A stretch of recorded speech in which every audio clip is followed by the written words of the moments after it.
Здравейте, днеска сме с госпожа Славкова. Моля, представете се, госпожа Славкова. Аз се казвам Емилия Боряна Славкова, специалист съм по международни отношения на Балканите и най-вече тюрколог, който от 1972 година се занимава с вътрешно-политическо и външно-политическо развитие на Турция и международните отношения, естествено. Предвид взетите днес законодателни промени, които имат за цел да ускорят ислямизацията на България, също така вълните от нелегални имигранти през последните години, провокативните амбиции от страна на Турция за придобиване на имоти, става дума за вакъфските имоти, и не на последно място предложението на български евродепутати да свържем цяло Югоизточна България към Турция чрез еврорегион Тракия. Бихте ли ни казали какво знаят и какво не знаят българите за Турция? Първо ще подчертая, че тези факти, които споменахте от нашата действителност, свързани с Турция, те са резултат от една целенасочена политика и съвсем не са случайни. Що се отнася до това какво знаем ние в България за Турция, по-скоро знаем много малко. Знаем за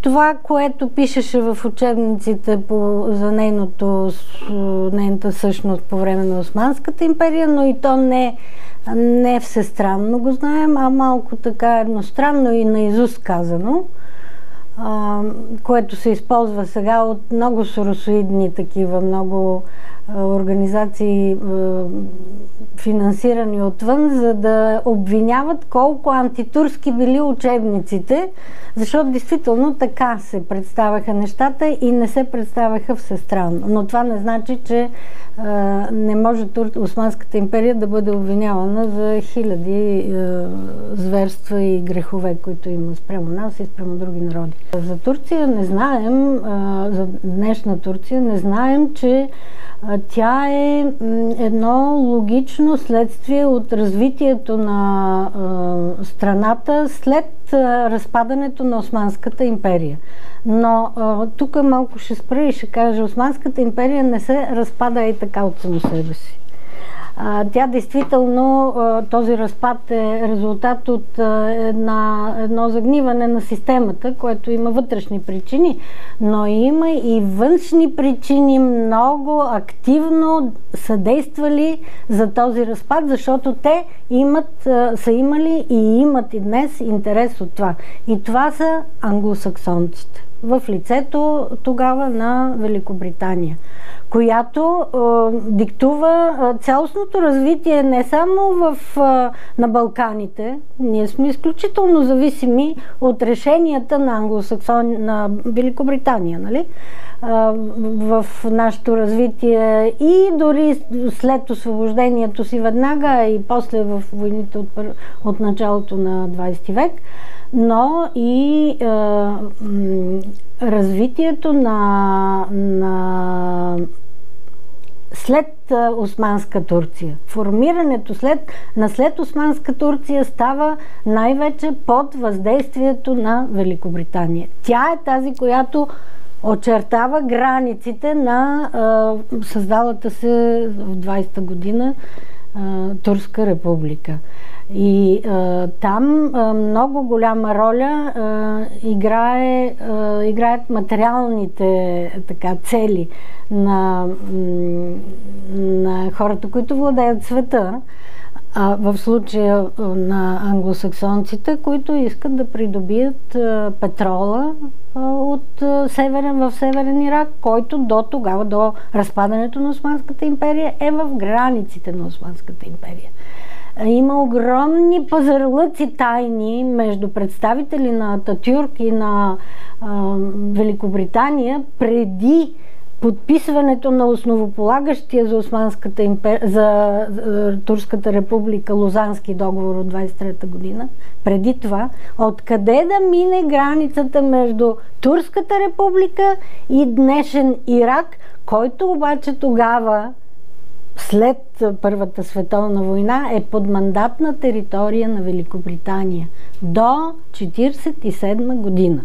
Тоест, тези богатства там природни стават собственост на британците.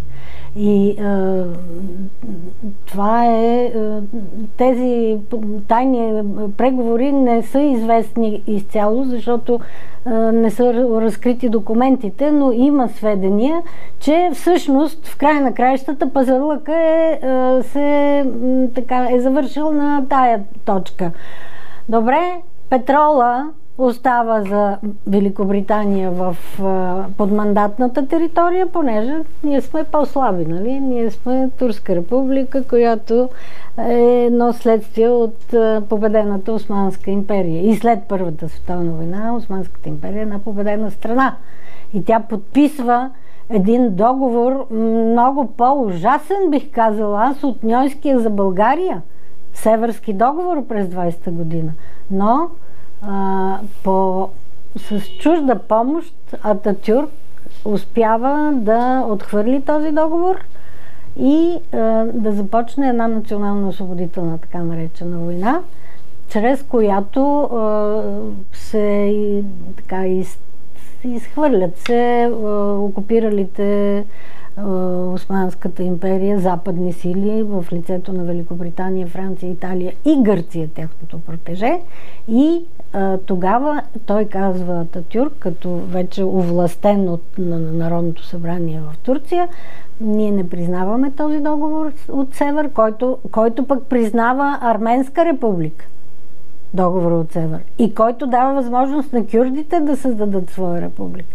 Но Турция в лицето на Ататюрк го отхвърля и тогава се започват преговори много трудни, траяли повече от 2 години за нов договор за създаването всъщност на Република Турция. Ето, че все пак е възможно. Те са успели. Били са малки, слаби. Така, сега тук, понеже казвате това, което формално е вярно, нека веднага да кажа. Турската буржуазия още от времето на империята, когато взима властта в лицето на младотурците, младотурската партия е буржуазна партия, и тук веднага пък нека да кажа, че ръководството на турската буржуазна младотурска партия се състои изцяло от дьонмета. Дьонме означава преобърнат, превърнат в друга вяра юдеи. И това са хора, които са заселени отдавна, населявали от векове до тогава в Османската империя и са овладяли властта. Всъщност турският национализъм като идея е подаден от юдеи, а не от самите турци. Къде са юдеите и на нас да ни го подадат в момента? Така, но явно ние не успяваме да ги заинтересуваме до толкова, че да могат те да се грижат, така да се каже, за нас. Аз не бих казала, че в цялата съвременна история на Турция, пък и в по-задната, по-отдалечената, намесата на юдеите в турското развитие е от най-голяма полза за Турция и турците като граждани, не бих казала.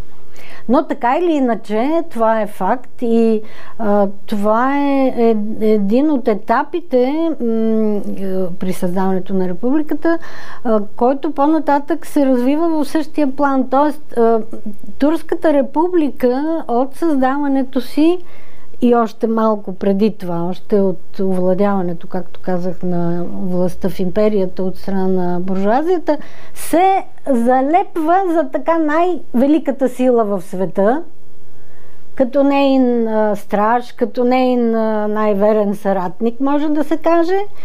И никога обаче не се отказва турската управляваща върхушка от своите имперски цели за една независима турска империя, която да обхваща всички тюркски страни.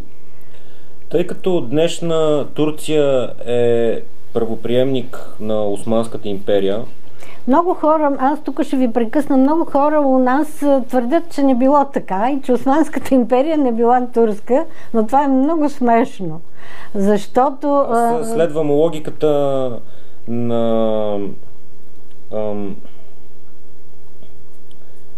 на проблематиката около вакъфските имоти, където турската, по-скоро не турската, но мюсюлманските претенции се основават на това. Основават се на правоприемственост. Да. По тази логика вече може да изходиме. Да, и това е истината. Това е историческата истина. Че съвременната турска държава е правоприемник на османската. Те го използват като юридическа обосновка, за да постигнат цели. Да. Във връзка с това, каква политика преследва Турция и какви са целите по отношение конкретно на България? Тук може с две думи да се отговори. Целите на Турция, на турската управляваща върхушка днес са имперски. Имперски цели. Възстановяване в определен вид на Османската империя, може би не в същата форма, нали? А в уж по-съвременна, но тук веднага трябва да кажа, че Турция при днешното си съществуване, с днешните си качества на държава и общество и икономика и степен на развитие, не е в състояние да бъде лидер, а не да владее. Защото между лидерство и владеене на определена част от света, да речем, или от определена част на някаква територия, има огромна разлика. Това би ли могло да се разгледа и през призмата на това, че Турция е инструмент за завладяване, който се управлява от друг център? Те са си избрали друг лидер. Турция не си е избирала друг лидер, тя била принудена да го приеме. Метафорично казано. Била е принудена и винаги е бивала принудена да го приеме. И нека тук само да кажа, че, например, преди Първата световна война, от началото на 20 век, да речем, малко в края на 19, Турция е тясно свързана с Германия. През Първата световна война Турция е съюзник на Германия, както и ние сме били съюзник. Веднага след Първата световна война, когато тя претърпява страхотно поражение във войната, се засилва изключително много ролята на Великобритания, защото точно Великобритания очертава състоянието на новата Турска република. И това влияние продължава до към началото, малко след началото на Втората световна война, когато победите на Германия са много големи. Отново се засилва германското влияние, което се отразява и на вътрешната политика. И тук нека да кажа, че благодарение на това влияние в Турция се приемат едни нацистки закони, които имат изключително значение за малцинствата и за българското в това число. Ще се върна малко назад и ще кажа, че Ататюрк още през 30-те години издава два закона. 32 и 36 година, според които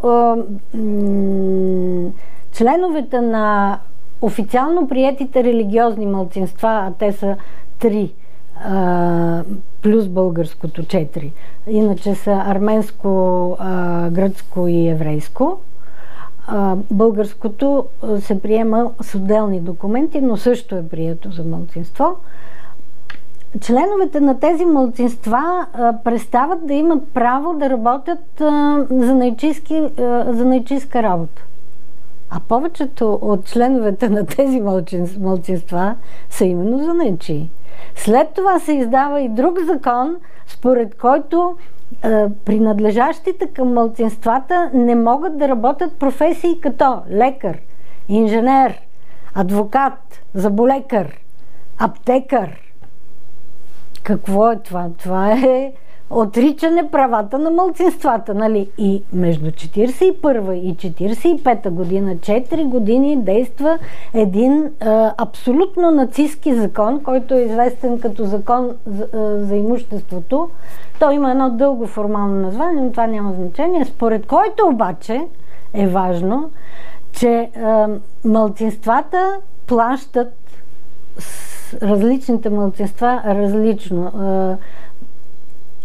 Гръцкото малцинство плаща 47 пъти повече данък общ доход от турците, от етническите турци. Тук има расизъм, откровен, нали?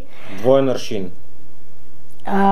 Другите малко по-малко, между 29 и 47 пъти. Българите са в това число, барабар с арменците заедно. Да се върнем... по този начин турската власт отнема абсолютно цялата икономическа мощ на малцинствата, които са създали капитала в Турция и капитализма. Понеже турската буржуазия, нали, наследствено не се занимава с делова дейност, това се е смятало в империята за презрително нещо. Капитализма го създават малцинствата и по този начин те ги дообират.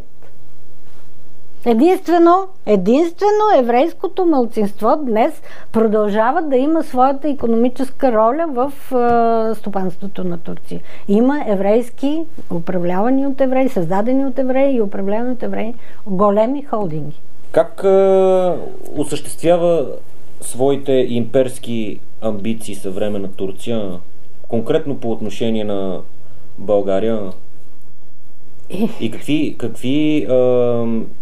какъв е инструментариума за постигане на заложените цели? Да, инструментариума малко повече личи у нас, а иначе как ги осъществява, за да сме наясно, трябва да кажем, че турската капиталистическа класа, не на последно място, благодарение и на такава оберджийска политика, нали, се развива изключително мощно. Частният капитал в Турция е много мощен. И вече в средата на 70-те години, към края на 70-те години особено, определено там се очерта монополистична, мощна буржуазия. Тогава се създадоха тези съвременни компании, които в Турция са холдингови. Нали? Те не са монополи само в една област, а държат контролен пакет акции в много различни области. А днес вече, от 80-та година до сега има колко години? 79-та година, още и 80-та, когато стана там ужасния военен преврат, кошмарен, съсипал половината народ на страната, се въведоха правилата на монетаризма и на свободния пазар в Турция. Тургут Юзал беше изпратен от Световната банка, където той беше чиновник тогава, в Турция точно с тази цел – да въведе тези нови правила на икономически взаимоотношения. И днес, благодарение на тази политика и на други, разбира се, политически вече чисто процеси, турската олигархия е изключително мощна. Изключително. И това на първо място дава право на политиците да мислят за някаква такава имперско решение на техните проблеми. Добре, но нека да кажа още само, че заедно с налагането на тези правила на либерализма в Турция по чисто така проект, измислен не в Турция, създаден зад океана, както и либерализма, нали? Се разви ислямизирането. Турция беше реислямизирана от средата на 80-те години, може би и малко по-рано започна този процес, съвършенно насилствено, както тук сега се правят нещата, но там с много по-голяма интензивност, изключително с саудитски пари. Споменахме, че съвременна Турция има имперски амбиции и цели, също така, че държавата се ислямизира не от вчера. Обществото се ислямизира. Да оставим държавата, механизма, нали? Обществото. Предвид това, бихте ли ни обяснили как Турция постига тези свои цели и амбиции по отношение на България конкретно? Най-елементарно казано с пари. Обяснете му. И това как колкото звучи несериозно, толкова е истина. Как се завладява една държава с пари? Вижте, много лесно се завладява. Сега ми идва на ум това.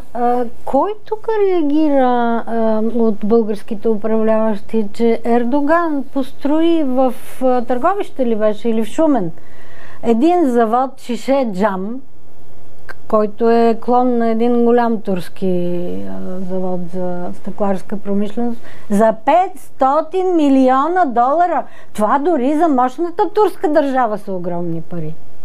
И че там се приемат хора на работа само говорещи турски. Ако не говорят, те се прекарват през курсове за изучаване на турски язик. И оправданието за това е, че технологията била написана на турски. Ако има по-глупаво нещо от това...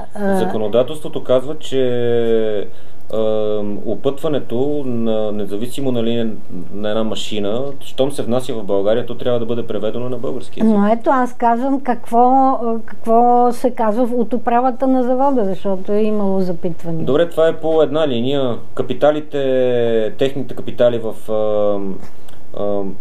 в България, от тях се облагодетелстват само българи, които говорят турски, изповядват само исляма. Послушни членове на българското общество. Даже не е задължително да са всички мюсюлмани или турци да се чувстват. Аз познавам много мои колеги от Външно министерство, бивш посланник български от Анкара, който отиде на служба. Не в този завод, но в един друг много голям турски холдинг в България. Той е в борда на управлението. Бранимир Младенов се казва. Други примери? Примери има много. За това как се завладява Още веднага след 10 ноември в рамките на така наречената приватизация, всъщност обирджийство на труда на българите и капитала на нацията,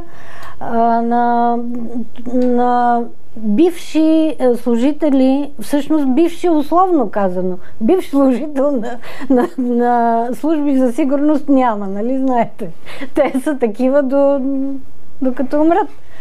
Но това са хора, които дойдоха в България. Българите ги приеха особено по времето на СДС, на управлението на СДС. Хора, които служиха в турското гладио. Аз не знам дали е известно, но тук с две думи само да кажа, че се създаде една такава нелегална организация в рамките на НАТО, във всички натовски страни преди 89-та година. Мисля, че беше още от 70-те години някъде, която имаше за цел борба с комунизма. И която има огромна роля, особено в страни като Турция, но нека да кажа, че в Италия, например, хора от тази организация убиха Алдо Моро, държавника в Италия. В той служи. В България. Те са едни и същи хора. Сивите вълци са членове, може и формално да не са членове, но с разбиране за турски краен шовинизъм и фашизъм, който предвижда Турция да стане империя и да постави под своя егида целия тюркоезичен свят.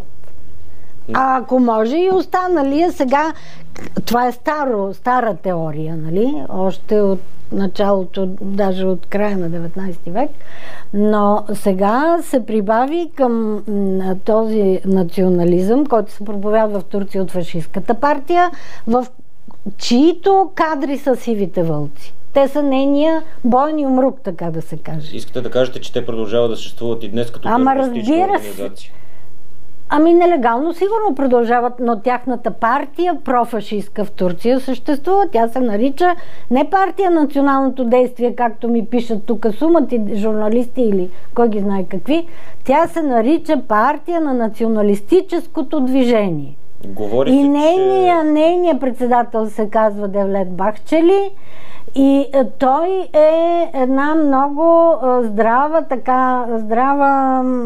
резерва на турската управляваща върхушка.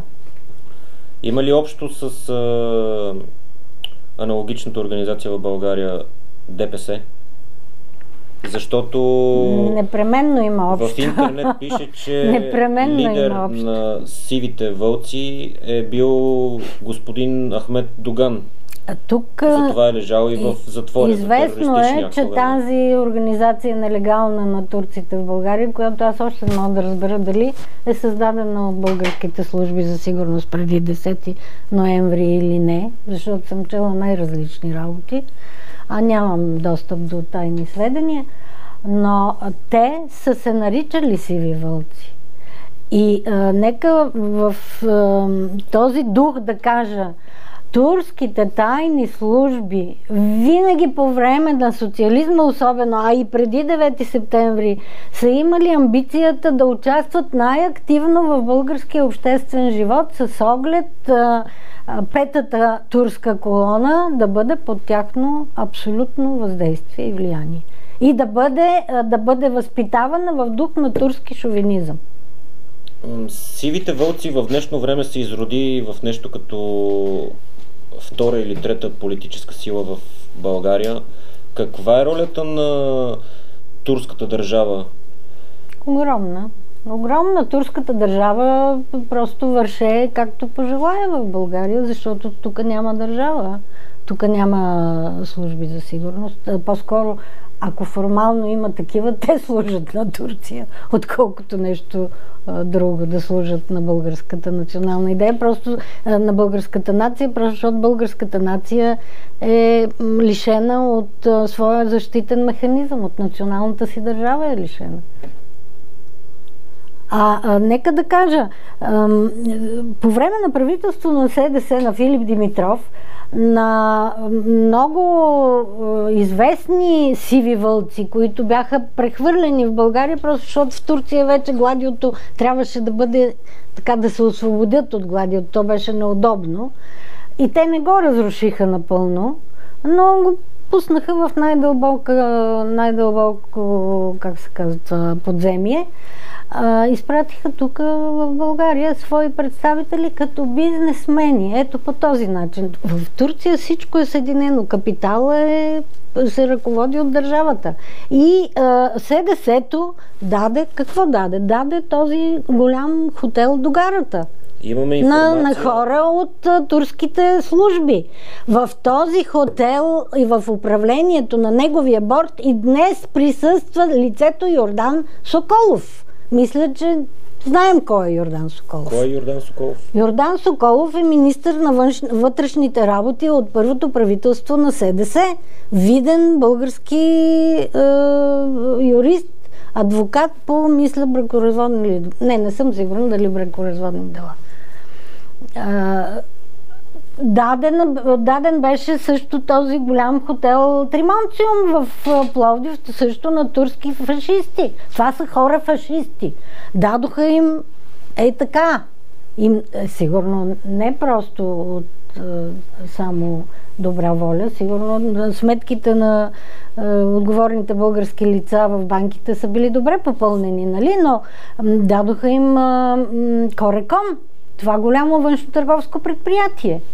И много други неща.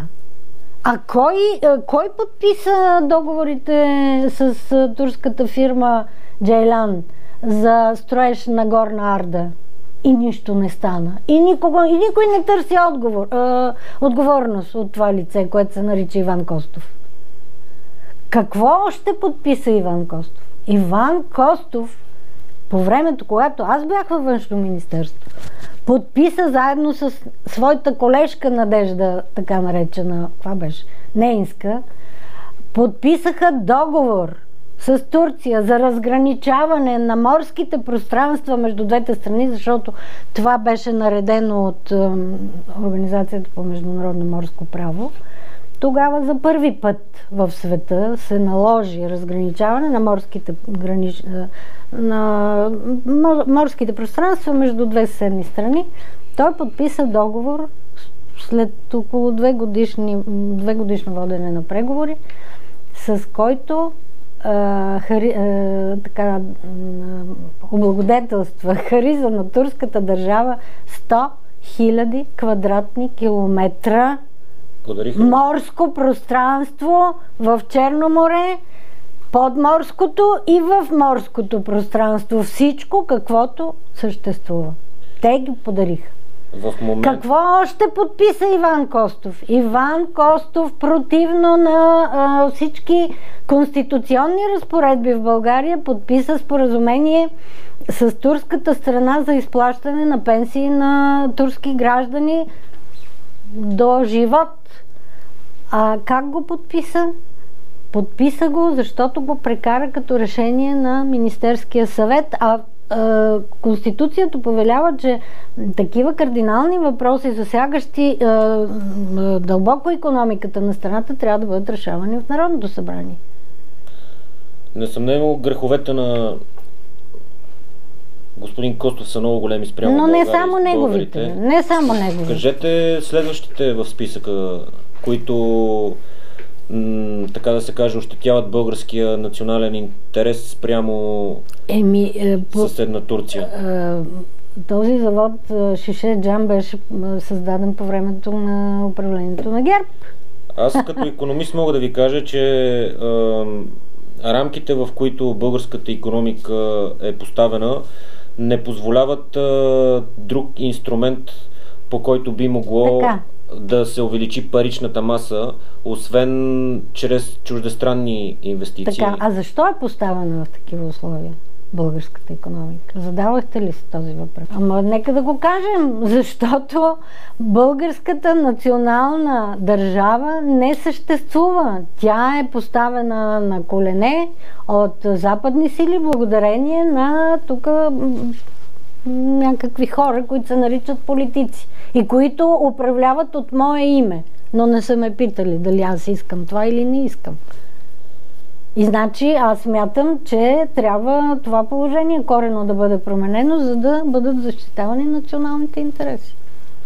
Това е много трудно предвид предложението от страна на български евродепутати регион Тракия от българска, от турска и от гръцка страна да се обединят в еврорегион Тракия. Да. Чисто теоретично погледнато, когато се правят сливания между компании, едната компания, ако е много по-мощна от другата, в дългосрочен план тя се облагодетелства за сметка на по-слабата компания. Естествено, особено когато отношенията са на отношение на господство и подчинение. Това е повече от ясно. Но аз ще ви кажа каква е идеята за еврорегион Тракия. Тя не е българска, разбира се. Откъде идва идеята? И не е от днес. Откъде идва точният източник, мога само да го предположа с доста голяма доза точност, че е американска от ЦРУ, но мога със сигурност да кажа, че тя за първи път беше лансирана от Жельо Желев, бившия така наречен президент, още 90-те години. Той говореше за тристранно сътрудничество в триъгълника България, Турция, Гърция. По-нататък тази идея беше възприета и подета от също така наречения бивш президент Георги Първанов, който вече говореше за еврорегион, на основата на едни решения на взети в Европейския съюз. Но тук ще отворя една скоба и ще кажа, че в идеята за еврорегионите има една много коварна двойственост. Защото погледнато така, повърхностно и открито, тя е много благородна. Тя предвижда заделяне на специални фондове и капитали за развитие на гранични, обикновено това са гранични между 2 или 3 страни, слабо развити райони, за да може те да достигнат едно средно европейско равнище. Коварният момент е, че чрез такива региони се стреми парцелирането на националните държави в Европа. И у нас се предвижда явно точно такова развитие. Сигурно не знаете, че източна Тракия, която сега е в Турция, т.е. днешна турска Тракия, тя е дадена от вездесъщите британски другари, които очертават границите на Балканите след Първата световна война и в Близкия изток очертават границите, както стана дума за това.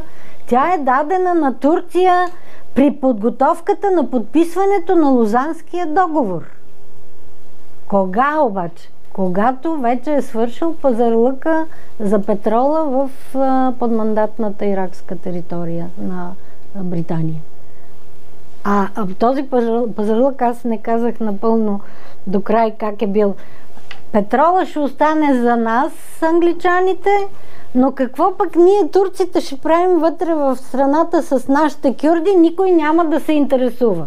Нас не интересува конкретно границите на България и българската държава. Те са зависими от тези процеси, които, ако се осъществят, ще наложат промяна и тук. Сега, в стремежа си за завладяване на, или айде най-общо да го наречем, налагане на новия световен ред, кукловодите в света имат един такъв план. Преструктуриране на Близкия изток с оглед на своите интереси и използване всъщност на едни много как да ги нарека, естествени права на един народ да създаде своя национална държава за своите отново цели. Какво общо има това с териториалната цялост на България?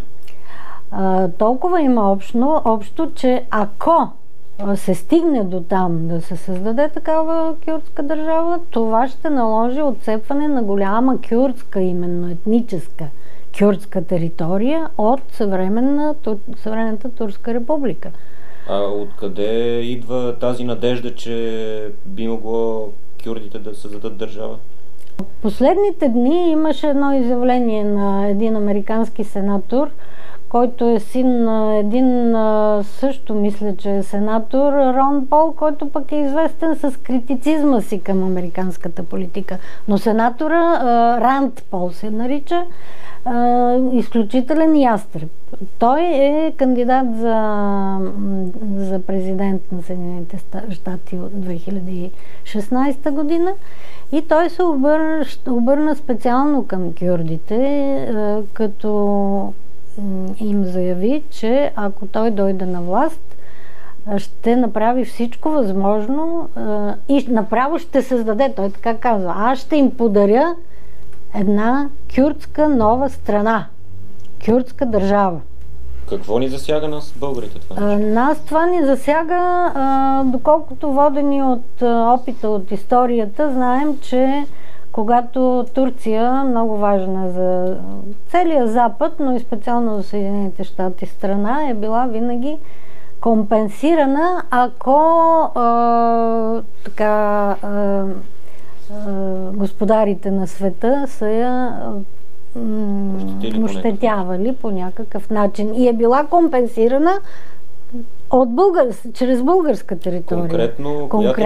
Конкретно етническата българска източна Тракия, която, за съжаление, никога не е била в рамките на българската държава в най-ново време, но етнически винаги е била българска, защото цяла Тракия и Македония е населена, географска Тракия и Македония винаги е била населена с най-малко 65% българско население. Тази територия е след Първата световна война е дадена от англичаните, които очертават границите на държавите на Балканите.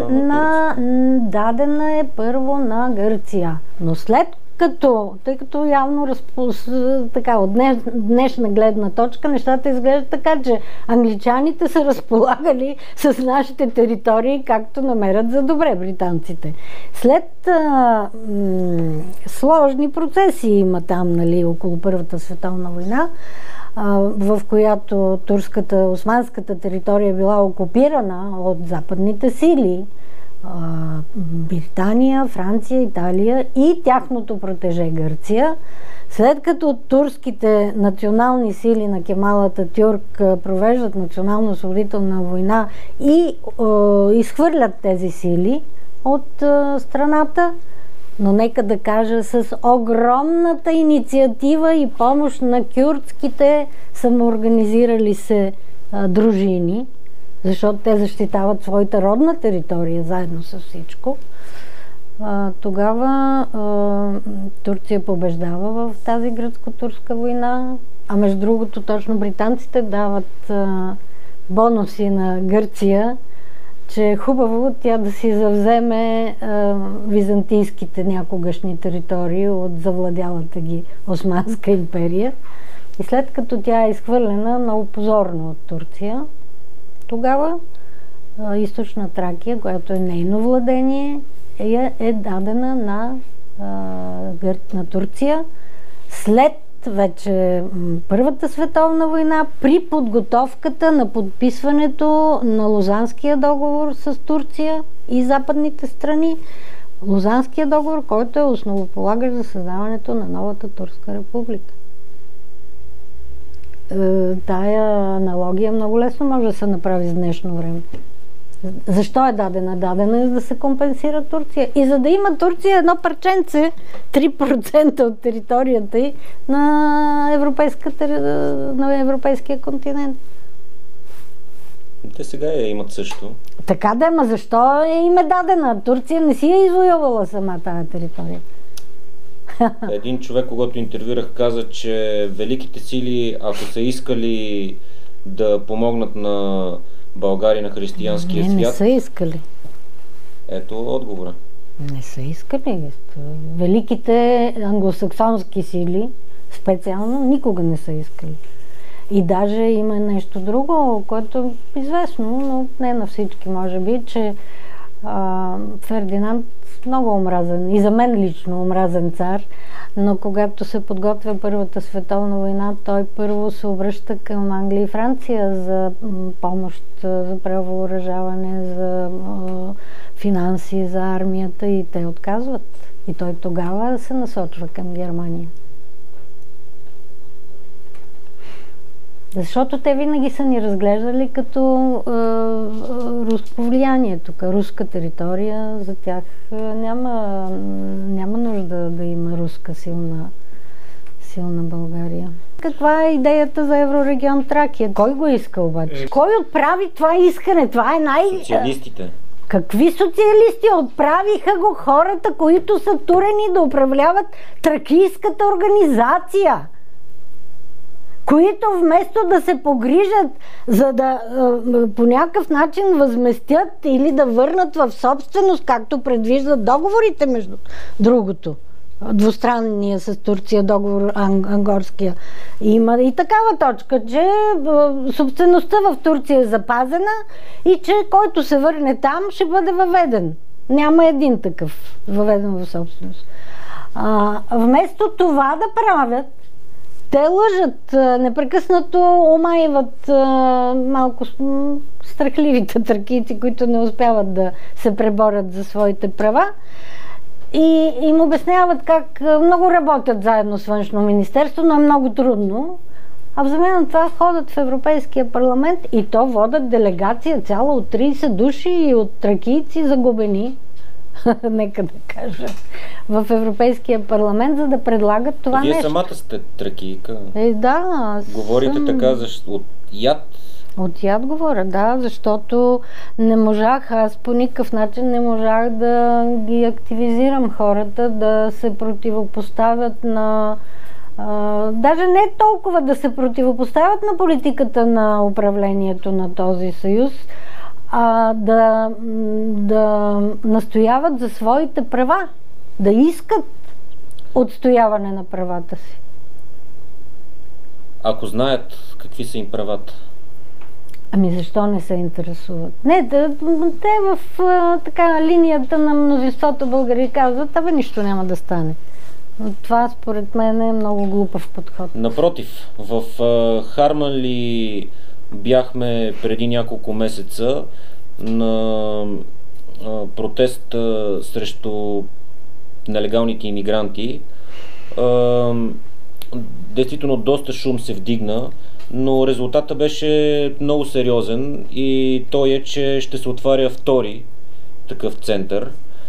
Тоест сериозен в вреда на българите. Във вреда на българите. Въпреки това хората не показват активност. Не показват активност и нямат желание да се борят. Потвърждавате моите думи, за съжаление. Абсолютно ги потвърждавам, но целта е финансова, защото... Чия цел? Става дума за парите, които се вливат в града от страна на нелегалните имигранти. Те, освен от държавата, получават и пари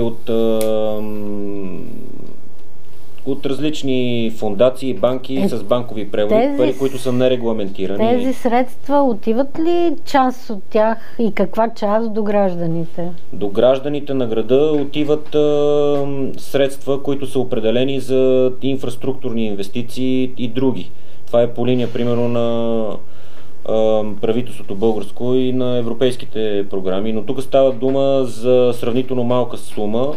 В Харманли всеки месец не е регламентирано. Бежанците получават през банкови сметки около 10 милиона. Една част от тези пари... Ето, виждате ли, това са инструменти на неоколониализма, на който се придава един благороден вид, да защитаваме някакви нещастни хора, които вместо да търсим защо те са нещастни, защо бягат от родината си. Никой не иска да бяга от родината си, ако там му е добре. Нали така? Защо те бягат от там? Кой е причинителя на техните злини? Ние не питаме за това. Тук се обединяват инструментите на тези задкулисни световни сили и Турция. Турция е страната, която стои и пуска кранчето на бежанците, нали? Или го спира, съответно, когато на нея е удобно или не е удобно. Но идеята за създаване, за генериране на бежански вълни и въобще на това явление не е турска. Идеята е другаде. Но е възприета от Турция, защото тя е много удобна за нея. Идеята е пак зад океана. При това този океан има свои, как да кажа, агенти за влияние в Европейския съюз, в ръководството на Европейския съюз. А как влияят? Чрез кой влияят на Турция? Чрез много неща влияят на Турция. Първо има сходство на интересите. Определено. Второ, там където Турция има свои цели и не желая да изпълнява нарежданията, така да се каже, от неоколонизаторите, защото в определен смисъл Турция също е обект на неоколониализъм. Но тя пък е също тя е колонизираща страна, нали? Например, кюрдите в 4-те държави, където живеят, те са подложени на двоен и троен колониализъм, ако не сте се замисляли. Но там, където тя не успява, Турция като държава реагира по свой начин. И ето това много ясно личи в последните 2 години, когато Ердоган на практика, защо се получава това, така, тези, как да кажа, разправи на ежедневен език между него и западните му партньори по отношение на Сирия. Защото целта на Съединените щати и на Израел беше да накарат Ердоган и Турция да навлезе в Сирия със свои войски. Знаейки много добре, че той има желание, Турция като управляваща класа, върхушка, има желание да окупира колкото е възможно, по-голяма част от Сирия. Това е стремежа на Турция. Но Ердоган все пак, той е доста голям простак, бих казала, но не е прост и не е глупав. Той не е луд да влезе само със своя армия в Сирия и след това да обере всички негативи на това действие. Това означава ли, че използва... Той го прави за втори път. Този номер той го погажда на американците за втори път. Първия път беше във войната 2001 година в Ирак, когато Ердоган употреби 5 месеца под влияние на американски идеи в тая посока. 5 месеца употреби да убеди своята партия, че трябва да се влезе в Ирак с турски въоръжени сили. А те като все пак разумни същества, нали? Как ще влязат в Ирак, когато Иран е до тях, когато Русия е до тях? Това е безумство, нали? И в край на краищата те се съгласиха. И в последния момент Ердоган се се отказа и се отметна. И сега втори път, юни месец 2013 година, той изведнъж се обади на Обама и каза: аз не мога да вляза. След като даваше бази за подготовка на тези джихадисти в Турция, заедно с Мосад и с американците, пускаше американски там инструктори всякакви. И изведнъж юни месец, след като бяха започнали дори вече тези протести за парка Гези, които бяха също инспирирани отвън, с цел да го накарат да действа в тяхна посока. Той каза: аз закривам коридора. Той беше открил коридор за преминаване в Сирия. Закривам коридора и изтъкна страха от Путин като причина за това. Но отношенията не се скъсаха, имаше там известно замиране и после отново продължиха отношенията, обаче сега има заловени от сирийската армия на Асад 35 турски военни, които заловени и не са екзекутирани, но са работили заедно с Ислямската държава. И това е само едно от доказателствата, че Турция помага изключително много на Ислямската държава, защото се надява, че ще бъдат осъществени нейните цели. Американците и американските и останалите сили, които стимулират развитието на Ислямската държава, имат ли гаранции, че ще успеят да я спрат да не действа срещу тях след това? Тук има известен комар, нали? И се търсят се начин. За масоните не казахме за влиянието. Какво да кажем? Сега нещата в Турция с масоните продължават да са много валидни, разбира се, но там има една фигура, която, така да се каже, изпълнява техните желания чрез мюсюлмански ръце. Има едно лице, един мюсюлмански проповедник турчин, поне така навсякъде се говори, че е турчин. Той е от Турция, от един край, където всъщност някога е била Армения, сега има много кюрди, но за него се пише, че е турчин. Той се казва Фетулах Гюлен. Това е едно лице, което има междуконтинентална пропагандна империя с университети, медресета, телевизии. Това да не е опозиционера на Ердоган, който в Атланта живее? Не, в Пенсилвания живее. Пенсилвания ли? Да. В Америка някъде? В Америка живее. Той е агент на ЦРУ и това е известно по сведения на бивши сътрудници на ЦРУ. Той има американско гражданство благодарение на ЦРУ. Той създаде тази партия заедно с Ердоган, Гюл и там други хора около тях, но идеята за създаването на тази партия на Ердоган е на ЦРУ. И за да се създаде тя и да дойде тя на власт, представлявайки интересите на целия капитал, който трябваше да се ислямизира, ако не е бил, защото тези пари, с които се ислямизира турското общество, отиваха главно за създаването на ислямистки холдинги в Турция. На хора от средния надолу. точно които бяха с мисленето на едни чисти мюсюлмани и които имаха за свои ръководни начала мюсюлманските ценности. Освен тях, основно там отидоха парите. С куфари, както пишеха турски журналисти, които бяха убити след това. С куфари всяка седмица се носеха пари от Саудитска Арабия. Освен това обаче, към тях се присъедини, към Ердоган и неговата партия се присъединиха и други мощни капиталистически структури, създадени още от преди Втората световна война. Тази вражда между Гюл и Ердоган, това театър ли е? Не, там има някакви амбиции, но те са без значение. До някъде и театър. Гюл, например, сега казва, че той няма абсолютно никакви претенции, понеже през юни месец в Турция предстоят парламентарни избори. Много важни. Но Гюл се оттегля от политиката. Той отива бизнесмен. Доста сериозно се забелязва чуждо присъствие в турската политикономика. Конкретно от страна на Америка, споменахте няколко пъти ЦРУ.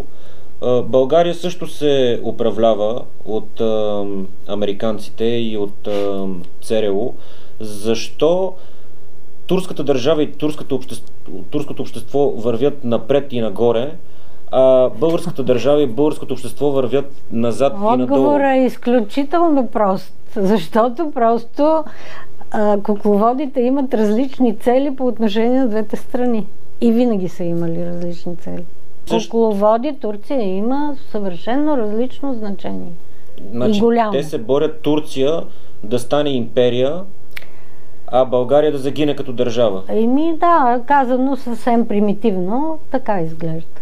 Разбира се, тук не има много ако и много допълнителни фактори. Като експерт, кога очаквате България да се раздели отново на източна Румелия и княжество България? Не съм чак такъв експерт, за да определям дати, но аз, например, дори мога да предположа, но това е така в областта все пак на фантастиката, че не е изключено да настъпи такъв един момент, в който България, според тия карти, които се ширят из интернет с Турска република от Бургас на юг и целите Родопи включени, не е изключено да ни делнат между Путин и Ердоган. На север от Бургас на руснаците и на юг от Бургас на турците. Казвам го на майтап, разбира се. Че ние, българите, има опасност да изгубим и излаза на Черно море. Ние, българите, имаме опасност да изгубим страната си и народа си. Това е, което искам да кажа. Ако продължаваме да сме отрицателен фактор в своето развитие. Благодаря ви. Моля.